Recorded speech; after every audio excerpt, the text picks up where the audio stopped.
El aroma del aceite recién prensado impregnaba mis manos mientras contemplaba el olivar desde la galería alta de la casa. 200 árboles centenarios se extendían como soldados silenciosos bajo el sol matutino de octubre, sus troncos retorcidos, guardando secretos de 4 generaciones de la familia Morales. Cada surco en su corteza narraba historias que yo había heredado junto con esta tierra bendita de Úbeda. La casa donde ahora vivía sola transpiraba historia por cada piedra de sus muros. Los patios andaluces, con sus columnas de mármol desgastado y macetas de geranios escarlata, habían sido testigos de bodas, bautizos y despedidas. La cocina conservaba su fogón de leña original, donde las madres de la familia habían cocinado durante más de un siglo. Yo mantenía vivas esas tradiciones como una llama sagrada. Las conservas de tomate en septiembre, el aceite artesanal en diciembre, los dulces navideños que perfumaban toda la casa. En el salón principal, el arcón de madera del siglo XVIII presidía como un altar familiar. Sus herrajes oxidados custodiaban fotografías amarillentas de bisabuelos de mirada severa, retratos de bodas con novias de tocado alto y novios de bigote engomado. Antonio siempre decía que aquel mueble era el corazón de la casa, donde se guardaban los documentos importantes y los recuerdos más preciados. Mi vida había tomado un ritmo pausado desde que enviudé hace 3 años.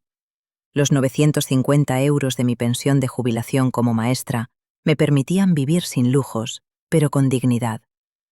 Cada semana vendía aceite casero a los vecinos del pueblo, lo que me daba unos 50 euros extra que destinaba a pequeñas mejoras de la casa. Los domingos llamaba a Pablo, mi hijo, que estudiaba Derecho en Granada. Sus visitas en vacaciones llenaban estos muros de risa y esperanza. Extrañaba a Antonio con una intensidad que el tiempo no conseguía atenuar. Su partida repentina en aquel accidente laboral había dejado un vacío que yo llenaba cuidando su herencia, este olivar que él amaba como a un hijo. Cada mañana, al despertar en nuestra cama ahora demasiado grande, miraba por la ventana hacia los olivos y sentía su presencia protectora. El sonido de un motor potente rompió la quietud de aquella mañana de miércoles. Un Mercedes negro se detuvo frente a la verja principal, levantando una nube de polvo dorado. Del coche descendieron Federico, el hermano menor de Antonio, y su esposa Amparo. Él, corpulento y vestido con traje caro, caminaba con esa seguridad que dan los negocios prósperos. Ella, cargada de joyas que brillaban incluso bajo la sombra, evaluaba la fachada de la casa con gesto despectivo. «Elena, necesitamos hablar contigo sobre la herencia», anunció Federico sin preámbulos, después de darme 2 besos fríos. El corazón se me encogió como hoja seca. Llevaba una cartera de cuero negro bajo el brazo, el tipo de maletín que usan los hombres importantes para asuntos serios. «¿Qué herencia?», pregunté, invitándolos a pasar al salón. «Antonio me dejó todo esto, como bien sabes».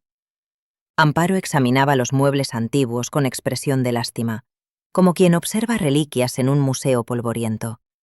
Sus uñas lacadas tambalearon sobre la mesa de noval, mientras Federico abría su maletín. «Elena, creo que hay un malentendido», dijo él, extendiendo varios documentos oficiales. «Papá nunca cambió su testamento original. Según estos papeles, yo heredé la casa y el olivar como hijo primogénito. Antonio solo tenía derecho de uso mientras viviera». Las palabras cayeron sobre mí como piedras heladas. Tomé los documentos con manos temblorosas. El sello notarial parecía auténtico, la firma de mi suegro reconocible. Pero aquello no podía ser cierto.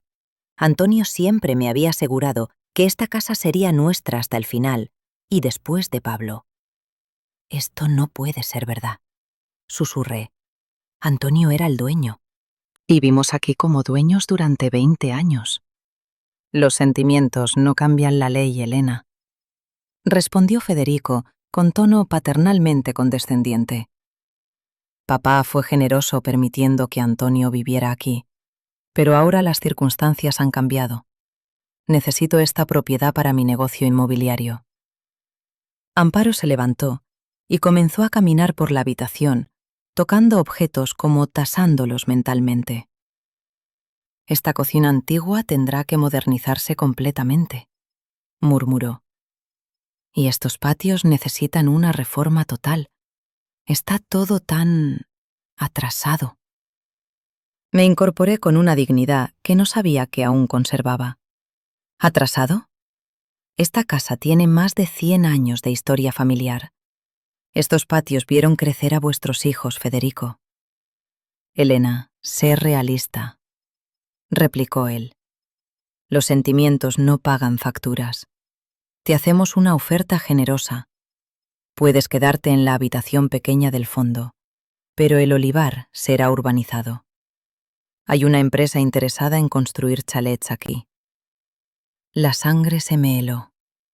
Miré por la ventana hacia mis olivos centenarios, algunos plantados por el bisabuelo de Antonio en 1890.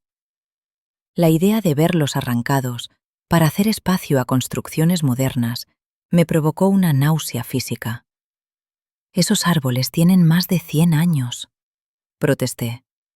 Son historia familiar, Federico. No puedes destruir todo esto por dinero. ¿Y qué alternativa tienes?, preguntó él, guardando los papeles. No tienes recursos para pleitos legales. Nosotros te ofrecemos quedarte aquí, en una habitación decente. Es más de lo que muchas viudas consiguen. Corrí hacia mi dormitorio, rebuscando desesperadamente en cajones y armarios algún documento que demostrara mis derechos. Pero solo encontré facturas, cartas de Antonio y recuerdos sin valor legal. Mis manos temblaban mientras revolvía papeles, buscando algo, cualquier cosa que pudiera salvarme. Cuando regresé al salón, Amparo ya había apartado algunas fotografías familiares del aparador. Estas fotos viejas ocupan mucho espacio, comentó. ¿Podrías llevártelas a tu nueva habitación? Federico me observaba con una mezcla de compasión fingida y determinación empresarial.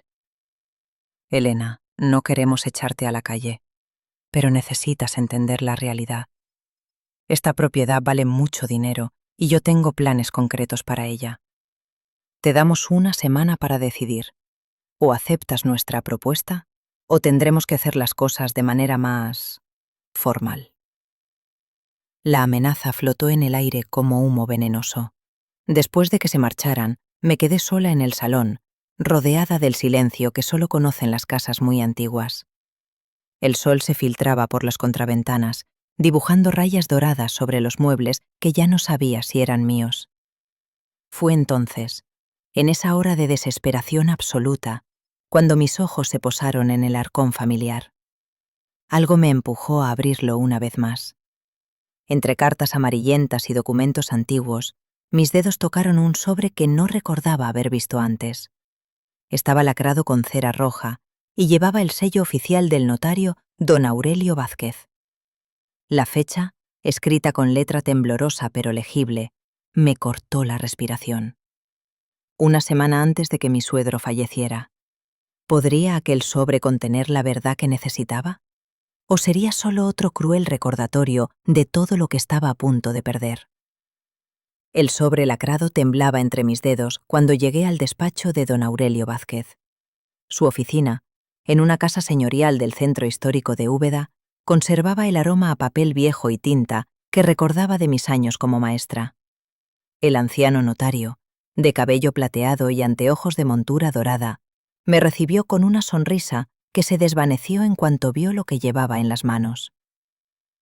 «Ese sobre», murmuró, ajustándose las gafas. «Lo esperaba desde hace 3 años». «¿Usted lo conoce?», pregunté, sintiendo como si el suelo se moviera bajo mis pies. Don Aurelio cerró la puerta de su despacho y me invitó a sentarme en uno de los sillones de cuero gastado que habían visto pasar décadas de secretos familiares. «Elena, tu suegro vino a verme una semana antes de su fallecimiento», comenzó con voz grave. Estaba muy preocupado. Me dijo que había descubierto algo turbio sobre el testamento que había firmado años atrás. Quería cambiarlo inmediatamente, dejándole todo a Antonio. Las lágrimas se agolparon en mis ojos. Antonio nunca me había contado nada sobre problemas con la herencia familiar. ¿Y lo cambió? Susurré. Sí, lo hicimos. Pero tu suegro era un hombre precavido. Sabía que Federico tendría acceso al notario suplente que cubría mis ausencias, un hombre que, digamos que tenía cierta flexibilidad ética. Tu suegro me pidió que guardara el testamento auténtico en lugar seguro. Don Aurelio abrió una caja fuerte antigua, de esas con combinación de números que giran con clic metálico. El documento original está en la caja de seguridad del Banco de Andalucía, registrada a nombre de tus suegros. Pero necesitas una clave especial para acceder a ella. Tu suegro me dio algunas pistas antes de marcharse. Habló de raíces profundas y primera cosecha. ¿Te dice algo eso? Negué con la cabeza, aunque algo en mi memoria se agitó como agua removida. Decía que la familia Morales siempre había guardado sus secretos más importantes en el lugar donde comenzó todo. Añadió el notario. Elena, tu suegro sospechaba que Federico iba a falsificar su testamento. Por eso preparó esta protección.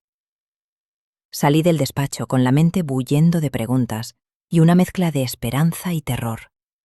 ¿Cómo iba a encontrar esa clave? ¿Y si don Aurelio estaba confundido por la edad? Mi inquietud se multiplicó al llegar a casa y encontrar varios coches aparcados frente a la verja. Federico había traído a un arquitecto y a un tasador oficial. Los vi medir el olivar, tomar fotografías, hacer anotaciones en carpetas profesionales. Mi corazón se comprimió viendo a extraños evaluar mi hogar como si fuera una simple mercancía. «Elena, qué oportuno que llegues», me gritó Federico desde el patio principal. «El tasador ha terminado su valoración. La propiedad vale 890.000 euros. Una fortuna para una mujer sola». El tasador, un hombre calvo con corbata roja, me tendió un documento oficial. «Señora, según mis cálculos, considerando la ubicación privilegiada en el casco histórico y el potencial urbanístico del olivar, esta tasación es muy conservadora». Federico sonrió con esa sonrisa que yo había aprendido a temer. «Elena, seamos prácticos. Te ofrezco 15.000 euros por las molestias de mudarte. Es más que generoso, considerando que legalmente no tienes derecho a nada. 15.000 euros. Por una propiedad valorada en casi 1 millón. La humillación me ardía en las mejillas como bofetadas. «Tienes una semana para decidir», continuó Federico. «O aceptas nuestra oferta, o iniciamos el proceso legal para recuperar lo que es mío. Y te aseguro que los abogados cuestan mucho más de lo que tú puedes permitirte». Tenía razón. Una consulta legal costaba 300 euros por hora, dinero que yo no poseía. Me sentí como una hoja seca en una tormenta, indefensa ante fuerzas que no podía controlar. Amparo, mientras tanto, había comenzado a redecorar la casa sin siquiera pedirme permiso. Quitó las fotografías familiares del aparador principal y las apiló en una caja como trastos viejos. Cada gesto suyo era una puñalada a mi dignidad. «Estas cosas ocupan mucho espacio», comentó, envolviendo en papel de periódico el retrato de boda de mis suegros. «En la habitación pequeña tendrás sitio para lo más importante». Los vecinos del pueblo comenzaron a murmurar. Doña Carmen, la panadera, me apretó la mano con cariño cuando fui a comprar. Pero otros evitaban mi mirada, temerosos quizás de enfrentarse a Federico, cuya empresa inmobiliaria tenía influencia en toda la comarca. Fue Pilar, mi vecina de toda la vida, quien me sostuvo cuando creí que iba a desplomarme. «Elena, esto no puede ser justo», me dijo mientras tomábamos café en su cocina. «Tu Antonio era un hombre honrado. Jamás habría vivido en casa ajena sabiendo que no era suya». Esa tarde llamé a Pablo. Mi hijo llegó desde Granada al día siguiente, con su energía juvenil y su mente aguda de estudiante de Derecho en último año. «Mamá, estos documentos tienen irregularidades», anunció después de examinar los papeles durante horas. «La firma del abuelo parece auténtica, pero hay algo extraño en el formato. Y fíjate en esto, el notario suplente que certificó este testamento fue sancionado años después por falsificación de documentos. Pablo solicitó inmediatamente una copia oficial del testamento en el registro civil. El resultado nos dejó atónitos. Existían 2 testamentos diferentes, firmados en fechas consecutivas. Mamá, alguien está mintiendo descaradamente, me dijo Pablo. Y tenemos que demostrar cuál de los 2 documentos es el auténtico. Le conté todo lo que don Aurelio me había revelado sobre las pistas de raíces profundas y primera cosecha. Pablo tomó notas como un detective, su mente joven procesando información que a mí se me escapaba. Pero Federico descubrió que estábamos investigando. Su reacción fue explosiva. Irrumpió en casa un jueves por la tarde, con el rostro congestionado de ira. «No toleraré que cuestionen mi derecho legítimo», gritó golpeando la mesa del comedor. «Esta casa es mía, y ese olivar será urbanizado quiera o no quiera esta vieja sentimental». Pablo se interpuso entre Federico y yo, mostrando una valentía que me llenó de orgullo maternal. «Tío Federico, cálmate. Solo estamos verificando documentos. Si todo está en orden, no tienes nada que temer». «¿Nada que temer?». Federico rió con amargura. «Te voy a enseñar quién manda aquí. Elena, tienes hasta el domingo para largarte, o te demando por ocupación ilegal. Y a ti, mocoso impertinente, te aseguro que no volverás a pisar esta casa». Amparo, que había permanecido callada durante la discusión, se acercó a mí con expresión extraña. «Federico, quizás estamos yendo demasiado lejos», murmuró. «Elena ha sido buena con la familia». «Cállate, Amparo», le espetó su marido. «Aquí mando yo». Esa noche sufrí una crisis nerviosa. Los recuerdos se mezclaban en mi mente como piezas de un rompecabezas roto. ¿Y si Antonio realmente había sabido que no era el dueño? ¿Y si yo había vivido engañada durante 20 años? Ya no sé qué es real. Le confesé a Pablo entre lágrimas. Antonio nunca me habló de testamentos, de problemas con la herencia. ¿Y si Federico tiene razón? Mamá, papá te amaba demasiado como para ocultarte algo así, me consoló Pablo. Tiene que haber una explicación. Fue entonces cuando Pilar apareció en nuestra puerta, nerviosa pero decidida. «Elena, tengo que contarte algo», dijo, mirando hacia ambos lados como si temiera ser escuchada. «El día antes de que tu suegro falleciera, lo vi caminar hacia el banco muy temprano por la mañana. Llevaba una cartera bajo el brazo y parecía preocupado. Nunca te lo dije porque pensé que no era importante, pero ahora...». Pablo y yo nos miramos. Las palabras de don Aurelio cobraban sentido. El testamento auténtico estaba en una caja de seguridad del banco. Al día siguiente fuimos juntos al Banco de Andalucía. El director, un hombre cordial que conocía a la familia desde hacía décadas, confirmó nuestras sospechas. Efectivamente, don Patricio Morales tenía una caja de seguridad registrada a su nombre y el de su esposa, nos explicó. Pero para acceder a ella necesitan la clave familiar que él especificó. Sin esa clave, ni siquiera yo puedo abrirla. ¿Qué tipo de clave?, preguntó Pablo. Una combinación de números que debe tener significado familiar. Don Patricio me dijo que su nuera Elena la sabría cuando llegara el momento. Caminamos hacia casa en silencio, cada uno perdido en sus pensamientos. ¿Raíces profundas? ¿Primera cosecha? De repente, como un rayo de sol atravesando nubes tormentosas, recordé las palabras que Antonio repetía cada diciembre cuando llegaba la época de recoger aceitunas.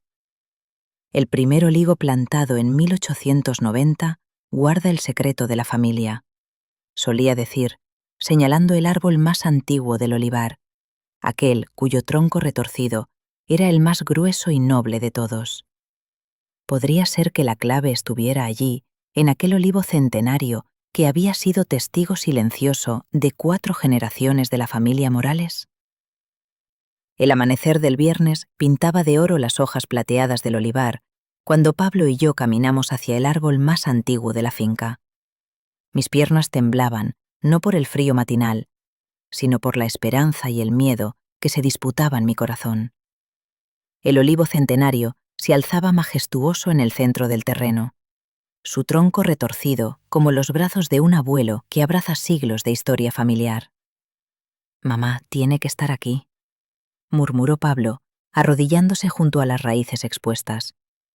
Las palabras del bisabuelo sobre raíces profundas no pueden ser casualidad. Removimos la tierra con cuidado, como arqueólogos en busca de un tesoro perdido.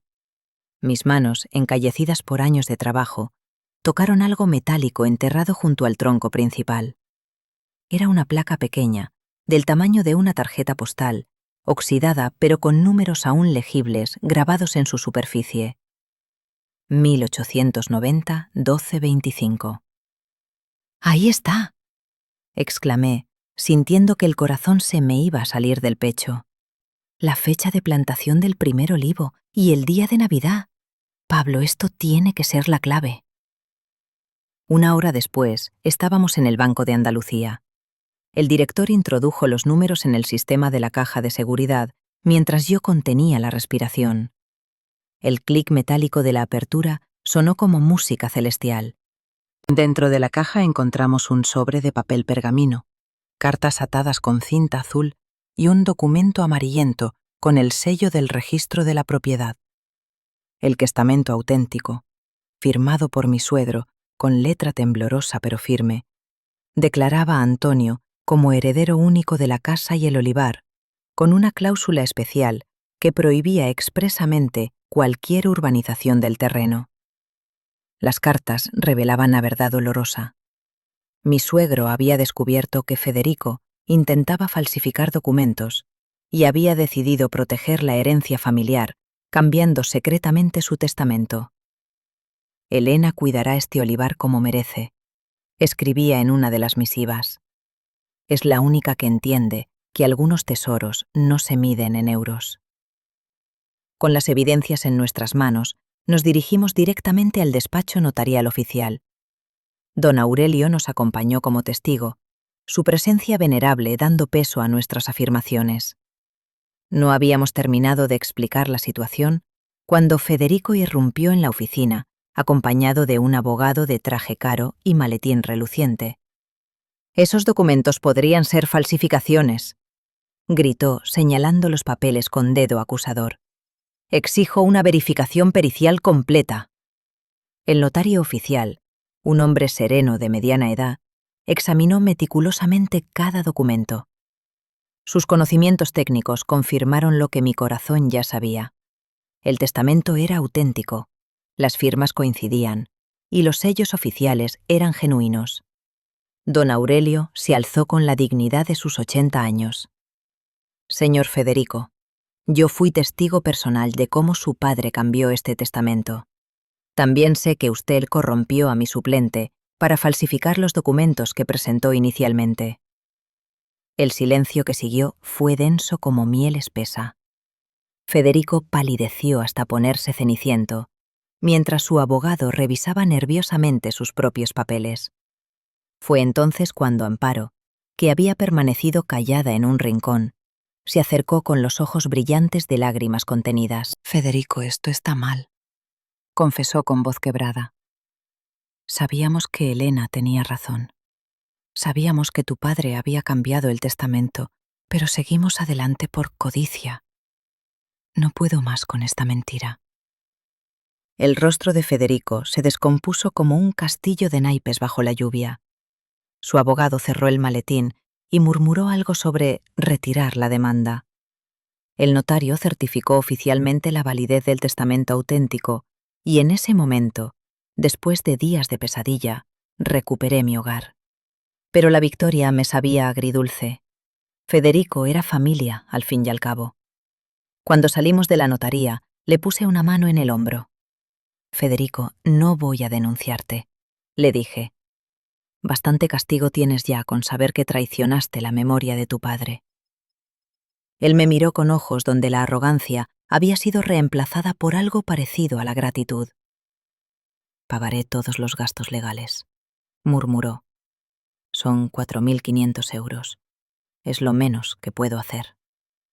Amparo se acercó y me abrazó con lágrimas sinceras. Elena, perdóname. No sabía cómo habíamos llegado tan lejos. Tu generosidad me avergüenza y me honra a la vez. Los meses siguientes trajeron cambios maravillosos. Pablo me ayudó a modernizar la casa respetando su carácter tradicional. Instalamos calefacción eficiente, pero mantuvimos el fogón de leña. Renovamos los baños, pero conservamos los azulejos antiguos. Decidí crear una pequeña empresa familiar de aceite ecológico, aprovechando la cláusula del testamento que protegía el olivar.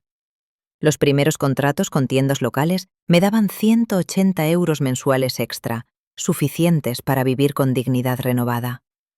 La casa volvió a ser el corazón de reuniones familiares. Los domingos, el aroma de mi cocina tradicional atraía a primos, sobrinos y vecinos. Incluso Federico y Amparo comenzaron a venir, humildes y agradecidos por mi perdón. 6 meses después, cuando llegó la primera cosecha tras recuperar mi herencia, toda la familia se reunió en el olivar. Federico, vestido con ropa de trabajo en lugar de sus trajes caros, ayudaba a recoger aceitunas con una humildad que antes no conocía. Amparo aprendía de mí el arte de separar los frutos según su madurez, sus manos sitiadeñas adaptándose lentamente al trabajo honrado. Pablo anunció que abriría su despacho de abogados en el pueblo para defender a familias como la nuestra, especializado en derecho sucesorio. Quiero evitar que otras Helenas sufran lo que tú sufriste, mamá, me dijo mientras contemplábamos el atardecer dorado sobre los olivos centenarios. Enseñé a los hijos de mi prima Carmen, niños de ojos brillantes y manos ágiles, el arte ancestral de la recogida. Sus risas infantiles llenaban el olivar de música nueva, prometiendo que la tradición familiar continuaría por generaciones futuras. Cuando el sol se puso tras las montañas de Úbeda, me quedé sola entre mis árboles centenarios. El viento susurraba entre las ramas como voces de antepasados, bendiciendo el final de esta historia. Sentí la presencia protectora de Antonio, y supe en lo más profundo de mi alma que él estaría orgulloso. Habíamos salvado no solo una herencia, sino la esencia misma de lo que significa ser familia. Los olivos, testigos silenciosos de injusticia y redención, mecían sus ramas plateadas bajo las primeras estrellas. La justicia había florecido al fin, más dulce que la miel y más duradera que las piedras centenarias de nuestra casa ancestral. Queridos amigos, ¿les gustó nuestro relato sobre Elena y su lucha por preservar el olivar familiar? ¿Qué opinan de su generoso perdón hacia Federico? Escríbanlo en los comentarios y compartan de qué ciudad son. Si la historia les agradó, denle me gusta, para mí es muy importante, y suscríbanse a nuestro canal. Compartan con amigos. En la descripción encontrarán nuestro playlist completo. Les deseamos mucha salud y un excelente estado de ánimo.